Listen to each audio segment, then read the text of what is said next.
বিসমিল্লাহির রহমানির রহিম। শুরু করছি আজকের ক্লাস। আজকে আমি নবম ও দশম শ্রেণীর সাধারণ গণিত বইয়ের সেট ও ফাংশন অধ্যায় থেকে 23 নম্বর তোমাদের বোর্ড বইয়ের 2025 সালে তোমরা যারা তোমাদের বোর্ড বইয়ের দ্বিতীয় অধ্যায়ের 2 অনুশীলনীর 23 নম্বর প্রশ্ন অর্থাৎ সৃজনশীল প্রশ্ন যেটি ছিল 23 নম্বর, এই প্রশ্নের সমাধান নিয়ে আলোচনা করব। তোমরা যদি একটু লক্ষ্য করো যে উদ্দীপক হিসেবে ছিল y equal function of x equal 4x - 7 divided by 2x - 4, একটি ফাংশন, এটা একটা ফাংশন বলছে। ক প্রশ্ন হলো ফাংশন অফ -হাফ এর মান নির্ণয় করো। খ প্রশ্ন হলো function of x + 2 divided by function of x - 1 এর মান নির্ণয় করো। গ প্রশ্ন হলো দেখাও যে function of y equal x। তো চলো শুরু করা যাক ক প্রশ্নের সমাধান। আচ্ছা, প্রশ্ন হলো ফাংশন অফ -হাফ এর মান নির্ণয় করো। ক, তাহলে উদ্দীপক থেকে নিতে হবে, দেওয়া আছে ফাংশন অফ x ইকুয়াল, মানে উদ্দীপকে y equal function of x equal 4x - 7 divided by 2x - 4, অর্থাৎ y এবং ফাংশন অফ x এবং এই যে 4x - 7 বাই 2x - 4 এরা পরস্পর কিন্তু সমান। তো এইটার জন্য আমাদের দরকার হবে শুধু ফাংশন অফ x ইকুয়াল এইটা। যদি function of x equal 4x - 7 by 2x - 4 হয় তাহলে ফাংশন অফ -হাফ এর মান নির্ণয় করো, এইটুকুই। তো দেওয়া আছে function of x equal function of x equal 4x - 7 divided by 2x - 4। তো ফাংশন অফ x ইকুয়াল যদি এটা হয় তাহলে function of -half, function of -half এর মান কত হবে? সরি, ফাংশন অফ -হাফ নিতে হবে এখানে, -হাফ ইকুয়াল, অর্থাৎ এখানে এইটা আর এইটা তোমার পরিবর্তনটা লক্ষ্য করতে হবে। x এর জায়গায় -হাফ, অর্থাৎ যেখানে যেখানে x আছে সেখানে সেখানে -হাফ বসাতে হবে। 4 ইন্টু -হাফ -7, নিচে 2 ইন্টু -হাফ -4। এখন জাস্ট ক্যালকুলেশন। আচ্ছা 4, আচ্ছা মাইনাস প্লাসে মাইনাস সাইনটা হবে, প্লাসে মাইনাসে মাইনাস, 4 এবং হাফ গুণ করলে কত হবে? 4 এবং হাফ, এই 2 আর 4 কাটা যাবে, 2 দুগুণে 4, অর্থাৎ 2 হবে, -2, আর এটা হচ্ছে -7 ডিভাইডেড বাই 2 এবং -হাফ গুণ করতে হবে। তো মাইনাসে প্লাসে সাইনটা মাইনাস হবে, দিলাম। 2 এবং হাফ গুণ করলে কী হবে? 2 কাটা যাবে, 1 থাকবে, থাকলো -4। আচ্ছা, এখন উপরে যদি আমরা যোগ বিয়োগ করি তো দেখা যাচ্ছে মাইনাস মাইনাসে প্লাস মানে যোগফল কত হবে? -9 ডিভাইডেড বাই মাইনাসে মাইনাসে প্লাস মানে যোগ, সাইনটা মাইনাসে হবে, 4 রেখে 5, উপরের মাইনাস নিচের মাইনাস কাটলাম, 9/5। এটাই হচ্ছে ক এর সমাধান। তো আশা করছি তোমরা ক প্রশ্নের সমাধান বুঝতে পেরেছ। আমরা চলে যাব এখন খ প্রশ্নের সমাধানে।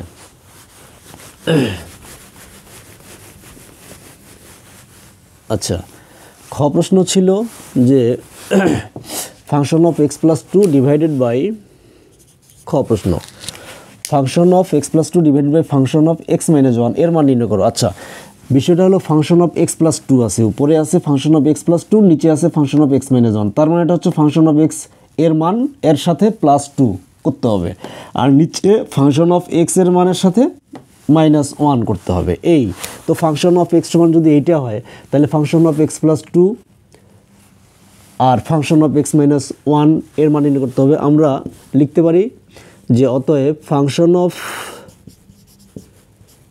x + 2 divided by function of x - 1, মানেটা হলো যে ফাংশন অফ x এর জায়গায় ফাংশন অফ x এর মান 4x - 7 ডিভাইডেড বাই 2x - 4 এটা বসাতে হবে, plus 2 divided by function of x এর মান মানে ওইটাই 4x - 7 ডিভাইডেড বাই 2x - 4 -1। আচ্ছা, এখন আসো এই 4x - 7 ডিভাইডেড বাই 2x - 4 এটা একটা ভগ্নাংশ, এর সাথে 2 যোগ করলে, যেহেতু এটা ভগ্নাংশ, লসাগুর মাধ্যমে যোগ করতে হবে। লসাগু কী হবে? 2x - 4, লসাগু হবে 2x - 4। আচ্ছা, তাহলে উপরে কি হবে? 4x - 7 4x মাইনাস 7 আর প্লাস 2 এর সাথে এটা এই লসাগু যেটা করছি সেটা গুণ হবে, অর্থাৎ 2 দুগুণে 4 প্লাস 4x আর হচ্ছে এখানে প্লাসে মাইনাসে মাইনাস 4 দুগুণে 8। আচ্ছা, নিচের অংশটাও ঠিক একইভাবে লসাগুর মাধ্যমে বিয়োগ করতে হবে। লসাগু হবে 2x মাইনাস 4, তাহলে উপরে থাকবে 4x মাইনাস 7 মাইনাস 1-এর সাথে এই লসাগু যেটা সেটা আমরা গুণ করে দেবো, তাহলে মাইনাস প্লাসে মাইনাস 2x আর এটা হচ্ছে মাইনাসে মাইনাসে প্লাস 4 একে 4 4। আচ্ছা, ইকুয়াল এখন প্লাসে প্লাসে প্লাস 4 আর 4 যোগ করলে হবে 8 8x মাইনাসে মাইনাসে প্লাস মানে যোগ 8 আর 7 যোগ করলে কত হবে 15 15 minus 15 divided by 2x minus 4 2x minus 4। আচ্ছা, নিচের অংশটাতে প্লাস মাইনাসে মাইনাস 4x থেকে 2x বিয়োগ করলে 2x মাইনাস প্লাসে মাইনাস 7 থেকে 4 বিয়োগ করলে 3 মানে minus 3 divided by 2x minus 4। এখন কি করব, উপরের ভগ্নাংশ ঠিক থাকবে আর হচ্ছে গুণ চিহ্ন দিয়ে নিচের ভগ্নাংশটা উল্টে যাবে, অর্থাৎ হর উপরে যাবে লব নিচে আসবে, মানে হর হয়ে যাবে লব আর লব হয়ে যাবে হর, এটা। তো এখন দেখা যাচ্ছে কি এই 2x মাইনাস 4 আর 2x মাইনাস 4 কাটা যায় যেহেতু এখানে গুণ চিহ্ন আছে, তাহলে উপরে থাকবে 8x minus 15 divided by 2x minus 3 এই হচ্ছে ক্ষয়ের সমাধান। তো আশা করছি তোমরা এটাও বুঝতে পেরেছো। এখন আমরা শুরু করব গ প্রশ্নের সমাধান। দেখো, খুব সহজ প্রশ্ন। আচ্ছা, গ প্রশ্ন বলছে দেখাও যে function of y equal x। আচ্ছা, কাজটা কি করতে হবে, যা দেওয়া আছে উদ্দীপকে আমরা তাই লিখব। গ দেওয়া আছে y ইকুয়াল এটা, আমি আবার নতুন করে লিখলাম না, আগে লেখা ছিল ওটাকেই কাজে লাগিয়েছি। তো এইখান থেকে আমরা দেখব যে ফাংশন অফ x সমান যদি এটা হয়, আমরা আগে বের করব ফাংশন অফ x সমান যদি 4x minus 7 divided by 2x minus 4 হয়, তাহলে ফাংশন অফ y সমান কি আসবে সেটা আগে বের করতে হবে। Function of x equal 4x minus 7 divided by 2x minus 4 বা ফাংশন অফ y। আচ্ছা, ছিল ফাংশন অফ x এর জায়গায় কি বসাইলাম y, তার মানে এইখানে যেখানে x আছে সেখানে y বসাইতে হবে, অর্থাৎ 4y minus 7 divided by 2y minus 4 এটা পাইলাম। আচ্ছা, এখন দেখো যে y সমান এটা, মানে এইটা সমান এটা আবার সমান এটা, অর্থাৎ এরা তিনজনেই কিন্তু পরস্পর সমান। এই ক্ষেত্রে আমরা লিখতে পারি y equal 4x minus 7 divided by 2x minus 4। আমরা এখানে লিখতে পারি যে এখানে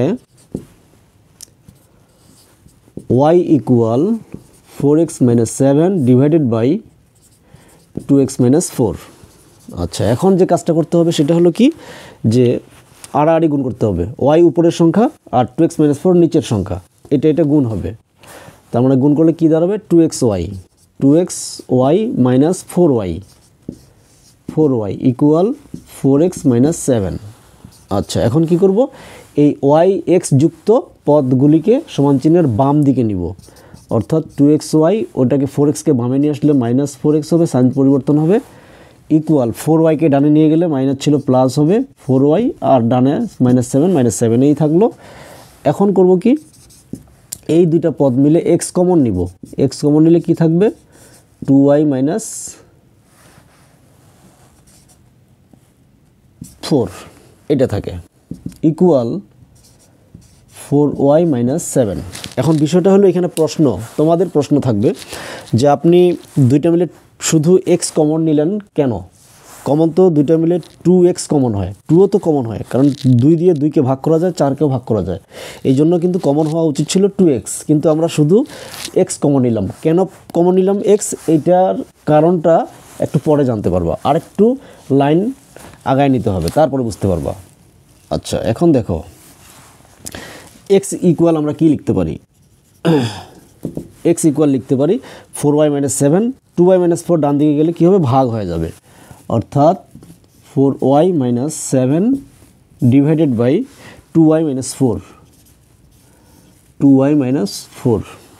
আচ্ছা, এখন দেখো এই যে এক্স এর মান যেটা পাইলাম আমরা এখানে 4y minus 7 divided by 2y minus 4। এখন লক্ষ্য করো তো যে এইটা এবং এইটা একই কিনা, একই আসছে, অর্থাৎ যেহেতু এই অংশটা এইটা এবং এইটা একই সমান, সেহেতু আমরা এইটার জায়গায় আমরা ফাংশন অফ ওয়াই লিখতে পারবো। এই কারণেই মূলত আমরা এখানে 2 কমন হওয়া সত্ত্বেও 2 কমন নেই। যদি আমরা 2ও কমন নিতাম তাহলে কিন্তু আমরা এইটা এবং এইটা একই পেতাম না। এই কারণে আমরা 2 কমন না নিয়ে শুধু এক্স কমন নিচ্ছি। তাহলে আমরা লিখতে পারবো এক্স ইকুয়াল এটার জন্য ফাংশন অফ ওয়াই। তো এটাকে আমরা লিখতে পারি অতএব function of y equal x. এটাই তো প্রমাণ করতে বলছিল যে দেখাও যে function of y equal x, আমরা তাই বের করছি। Should SHOWED। তো আশা করছি তোমরা সম্পূর্ণ সৃজনশীল প্রশ্নের সমাধান বুঝতে পেরেছো। আজকের মতো বিদায় নিচ্ছি, দেখা হবে পরের ক্লাসে। আল্লাহ হাফেজ।